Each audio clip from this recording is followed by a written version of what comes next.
In this exercise tutorial, I'm going to be taking you through how to do a bodyweight walking lunge. So the difference between a walking lunge and just a forward lunge is when we come into a forward lunge, we come back to our start position. So what I mean by this is we come forwards and then back to that start position. Whereas with a walking lunge, we come forwards and then into our next repetition straight away. So as opposed to, as I say, coming forwards and back, you're going to go into the next repetition, and the next one. So I want to cover the fundamentals of this exercise. There's a couple of simple things that we can do to make sure that we get it right. So if I come forwards to the camera here, the main thing and the main difference when people are doing a walking lunge is the position of where they're bringing the foot out. So let me show you what I mean. So when I'm bringing the foot out into my lunge, I want you to pay careful attention to where I put it. Notice how I've put it slightly diagonal, so I'm coming forwards, but ever so slightly diagonal.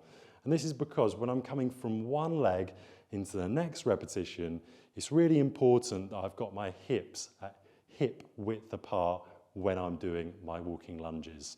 So that's why you'll see people come from one repetition, slightly diagonal but still straight with the knee, into the next one, and you've got a nice hip position when you're doing that.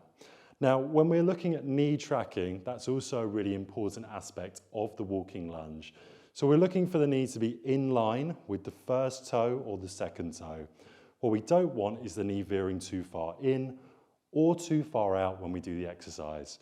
So let's say I'm doing my first repetition. I don't want the knee coming here or here. I want it tracking in line with that big toe and second toe. You'd want a nice big walkway in front of you, so you could go for your desired amount of sets and reps. So if you've got a nice walkway, that means you can do lots of repetitions without, for example, me in an office like this, having to go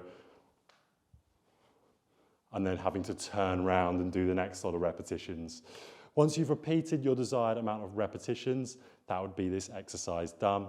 The main framework of the exercise is to keep your feet at hip width apart. Come forwards and slightly diagonal. As you come forwards with your first leg, notice how the back leg comes onto the forefoot and toes, how they come back through the back leg, so back knee down to the floor. That then brings my front leg, I come up and then straight into my next repetition. That's how to do a walking bodyweight forward lunge, and we're going to be doing this for your desired amount of sets and reps.